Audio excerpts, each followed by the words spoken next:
Speaking of international break, it's time to take a look at the Azzurri call-ups, Richard. Yeah, so we got the lineups here on the screen. So the call-ups for the Azzurri, first to start with goalkeeper Donnarumma, Meret, Provedel, Vicario. No surprises there. Defense, yeah, Cerbi, Bastoni, Buongiorno, Calabria. So much for that. He got injured. You asked why he came off of the game. He got injured. Okay. Cambiaso, Darmian, Di Lorenzo, Di Marco, Gatti, Toloi. Midfield, Barella, Bonaventura, Colpani, Cristante, Fratesi, Jorginho, Locatelli. And the attack, you got Berardi, Chiesa, El Shaarawy, Kane, Politano, Raspadori, Scamacca, and Zaniolo. All right.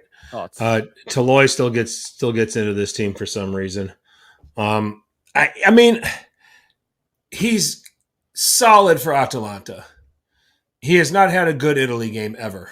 Yep. At some point you just have to cut bait and say, all right, we got to give somebody else a look at this. So is he the new Bonucci? Yeah, I mean, why not Romagnoli, right? Yeah. Instead of Toloi. That's the one beef I have there. Central midfield, Jorginho, why? He hardly plays for Arsenal. Hardly. You're basically taking him because you need some people in this camp that have some experience. And that's what Jorginho brings you. And then I'm looking at the attack. I really don't have any complaints about the attack. I think that's fine. No. So Raffaele at Italiano Calcio, and I think he said this was from Gazzetta dello Sport. The possible Italy lineup against North Macedonia on Friday. It's going to be a 4-3-3. Donnarumma in goal. Darmian, Acerbi, Bastoni, Di Marco. Okay, fine. I like an all Inter back four, even though they play a back three. I want guys that are defending well, and all four of those guys are defending well together, and they play together in the same club. That matters. Barella, another Inter guy.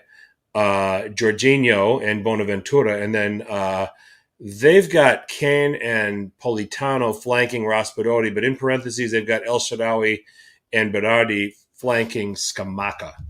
What do you make of that? I mean, Jorginho.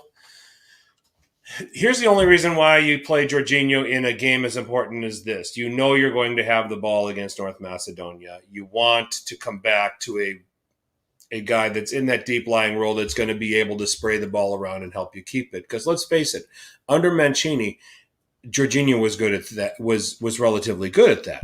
Yep.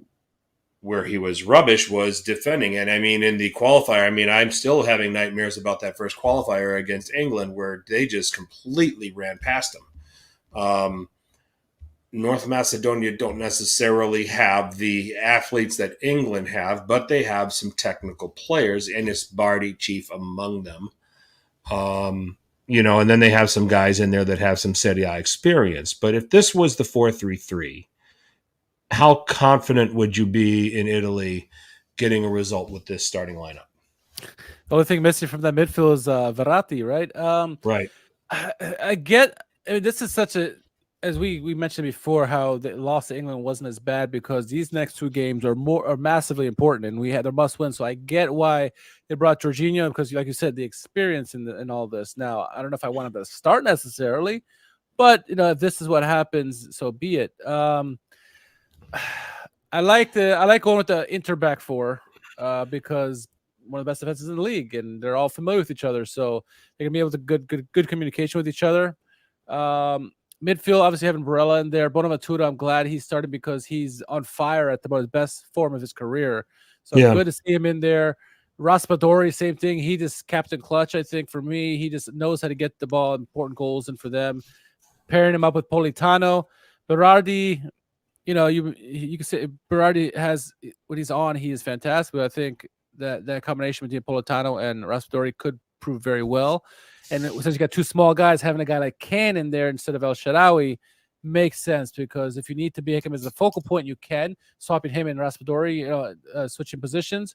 Kane's got a lot of pace, and he could mix very well with Raspadori, I think. So the big key question mark for me is kind of like you, is Jorginho. Why is he in there? Yes, you want to distribute the ball. You expect they're going to have more possession than North Macedonia.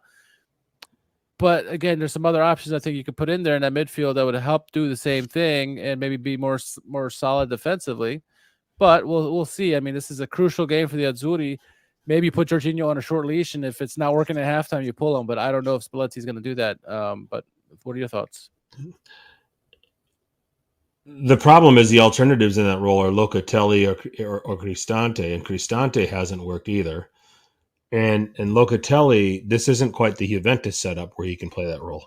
Yeah. So, I think at this point, at this point you have nothing else to lose here at that position. So that's the one that I'm toughest on. I'd rather Berardi over Politano, but I get the Politano call because he's been in really good form for Napoli. Yeah. I mean, if there's one saving grace for Garcia's tenure is that he actually got some consistency out of the right wing in that Napoli setup with Politano. Politano was playing really well under him. But I slightly favor Berardi. How about Frattesi? Do you think Frattesi could be in the Jorginho role? No, Fratesi's more like a Barella role. Yeah, I can't get there with him. Who are the rest of the midfield? Let's go back to the graphic. With so the midfielders, you got Barella, Bonaventura, Colpani, Cristante, Frattesi, Jorginho, Locatelli. So I mean, we're stuck with Jorginho then because you definitely can't put Colpani there. So if this was a game where we knew that the Azzurri would have 80% of possession, Locatelli, I think you'd do good in there because you got some guys who can cover for Barella and Bonaventura. But this is going to be a fairly even game, you would imagine. North Macedonia has always been a thorn for the Azzurri, and so they knocked him out of World Cup qualifying last time. Exactly. So Jorginho has experience out of all those guys, and he can facilitate the ball. You're hoping that defensively, Barella is going to obviously help out, and Bonaventura is going to help out as well because Jorginho can't do it alone. So it'll be interesting to see, but that might be the best of the bunch that we got, right? Yeah. You got to hope for superiority in possession if this is the lineup that they're going with. You've got to go with Jorginho. I think Italy win with this lineup, to be honest with you. We're going to be gritting teeth, but it's going to be a 2-1 win. They're going to ride it out. They're going to get the 3 points, which set the stage, which I believe if that happens, then a draw at Ukraine on the last day gets them in because it'll be head-to-head between Italy and Ukraine. Okay. Because I think Italy would be ahead of Ukraine on goal difference as well. So I think they've got all the tiebreakers covered, in fact. So this is the important game. You got to win this, and then you can't even worry about Ukraine. The only other – I don't have many other objections to the Azzurri. I don't like the Toloi call. I'd rather Romagnoli get that. The goalkeepers are pretty straightforward. And the midfielders, I really can't fault that selection either. I don't think there's really anybody else that you can change. If we want to really nitpick, Richard, on the attack, Zaniolo? No. How do we not find a place for Grifo? He's been really good for Freiburg, particularly in the Europa League. I haven't watched enough Bundesliga, and I think he's been effective there too. But he would probably be the one out of the attack that I think is a snub here. Sure. Yeah. No, that's a fair shout. But I mean, I think the attack has more options in the midfield currently. It's like kind of like Eric says, it's not a bad midfield. It just has no wow factor in there. I think you have a better chance of that in the attack with, guys like Escamacca on his game. Raspadori is obviously the wow guy for me. But Kane on his day, obviously Chiesa. Hopefully, Chiesa comes off the bench and ignites that offense. Berardi has a capability as well, right? So, I like that. And you have those guys coming off in super subs versus the central midfielders. Is like, okay, well, you got some plug and play guys, but Barella is going to be your main workhorse on that right side, and then hopefully someone like a Colpani comes in for Bonaventura, or I doubt he comes in, but maybe a Frattesi more than likely. Maybe Locatelli comes in there and helps him out, but.